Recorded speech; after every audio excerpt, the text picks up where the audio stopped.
No matter how broken you think your marriage or relationship is, it can still be restored, but most times, we try to use our methods to try and fix it, but no matter how you try using your judgment and what you think should be done, it still doesn't work. Some of us go to look for ways to fix a broken marriage or relationship with the world's method, and still it doesn't work. Marriage was established by God, and a relationship is a path that you have to follow before you get to the marriage.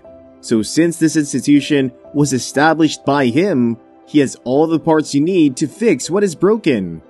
All you need to do is follow His instructions. He is the best person that can help you to fix this. Your relationship is worth restoring to the way it used to be, or even better. Don't give up on it. It can still be fixed because God has given us the ability to fix it. The Bible speaks in the book of 2 Corinthians chapter 5 verse 18. God has restored our relationship with Him through Christ and has given us the ministry of restoring relationships. Whether it is the relationship between Christ and man or between the spouse, the bottom line is that God has given us the ministry, which means you can't give up on your relationship. All you need to do is follow His instructions on how to fix it. The first instruction of God on how to save a broken relationship is to talk to Him first before talking to your spouse. Many times when we have a problem with a person, we'll feel pushed to just start talking. All your mind wants at that point is just to say it the way you are feeling. Saying the way you feel is important and also good. But the problem is when you say it and how you say it, if you are hurt or angry, the words that out from your mouth most times does more harm than good. Instead of fixing the relationship, it breaks the relationship more. You are hurt, yes, but what is more important is fixing the relationship instead of destroying it even more with your tongue. When you talk to God first before talking to the person, He calms your heart from the hurt, anger, and pain that you feel. He gives you peace to talk to him or her with compassion and kindness, which is a very important quality to have if you want your marriage to work. When you also talk to him first, you give him the first place in that problem, and he goes ahead to fix it for you. He goes into the heart of your partner and does the talking to their conscience, even before you start speaking. You will realize that because of speaking to him first, your partner understands and accepts their fault easily. James chapter 4 verses 1 and 2 says, "What causes fights and quarrels among you? Don't they come from your desires that battle within you? You desire but do not have, so you kill. You covet but you cannot get what you want, so you quarrel and fight. You do not have because you do not ask God." We all have desires, and when they are not met, by our partners, we try to fight. We always want to be correct, but when you talk to God first, He kills that in you. We don't have peace in our homes because we do not ask God. Your marriage or relationship is broken because you have not spoken to God. You can have a peaceful home if you ask Him. Talk to God first and see how the situation changes. After you have spoken to God first, the second instruction on how to save your marriage or relationship is to recognize and accept your fault. We most times think that we have no hand in the breaking of our relationship. You think you are the saint, and everything that went wrong is your partner's fault. Whether you acted or you did not act on all the problems that led to the situation you are in right now, you still had a part to play. It takes two people to make a relationship work, and two people to also break it. First, John chapter 1 verse 8 says, "If we say we are free of sin, then we are only fooling ourselves." There is something you two did to contribute to the problems, so God is saying to you, recognize your part of the conflict and confess it to your partner. Also, apologize for it. Jesus speaking says in Matthew chapter 7 verse 5, Jesus said, "First, get rid of the log from your eye. Then perhaps you will see well enough to deal with the speck in your friend's eye." You need to be able to deal with yourself first.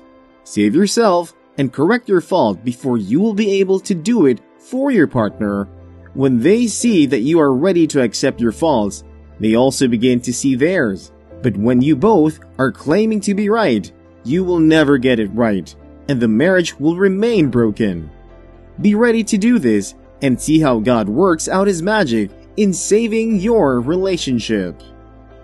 The next thing that you are to do on following God's instructions on how to save your broken marriage or relationship is being sympathized with their feelings, or you can say, show empathy. It doesn't always have to be about you. Every problem that you are having in your relationship or marriage doesn't focus on you. People do things that they don't want to do to their partners because of the pressure that they are under. Just before you rush to judge me, try and hear me. I'm not saying it's okay that your partner uses you as a way to handle the pressure that he or she is going through. No, that is not right on every level. But all I'm saying, try to be understanding. Try to understand where they are coming from and what made them react this way they are reacting to you right now. Yes, you are tired of having them treat you badly, but still for a relationship or marriage to work, you need a great amount of patience. The book of Philippians chapter 2 verse 4 says, "Let each of you esteem and look upon, and be concerned for not merely his interests, but also each for the interests of others." In a marriage or relationship, the others that we are referring to is your partner. This time, instead of looking out for what pleases you, what makes you happy that your partner is not doing to you, instead of trying to fight them to accept that they did you wrong, why not try looking out for their interests? Try finding out if they are under any pressure and help them find a solution. Try showing them love, even when they expect you to be angry. Gradually, you begin to win them back. Don't always rush to fix the problem by attacking them. Try showing love and still do things that make them happy. Trust me, they would be the ones coming to you to apologize. In the end, you'll be happy you followed God's instructions even when it was hard, and that's why He worked it out for you. The Bible says, "The heart of a king is in God's hand," so also is the heart of your partner. Lastly, God's instructions on how to save a broken marriage or relationship are determination. A relationship will work when the partners have made up their mind to stay committed to the relationship no matter what happens. When you have set your mind that comes what may divorce is not an option or breakup, you find it easy to fix what is broken.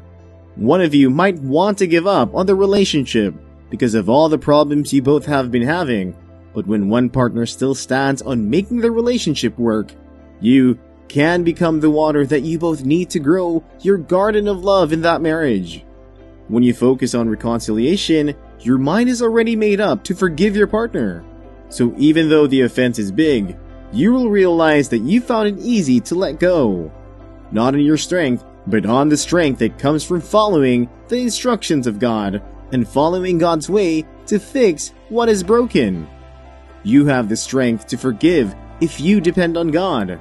When there is forgiveness, the devil has lost what he would use to completely break your marriage or relationship.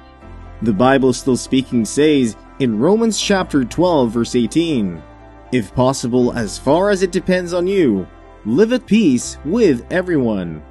As much as you can live at peace with everyone, as much as it depends on your focus on reconciliation for your marriage or relationship than resolution, when the devil sees you are not letting go, with your hands in God's, you will work it out, and the devil will leave your home. In 1 Peter chapter 3 verses 11, the Bible says, "Work at living in peace with others." With a conscious effort on your part to live at peace with your partner, they gradually begin to also live in peace with you. Beloved, remember that no marriage or relationship is perfect. It takes a lot of hard work by both partners to make it work. Trust the Lord and follow His instructions. He's capable, and He will save your marriage or relationship. Stay blessed.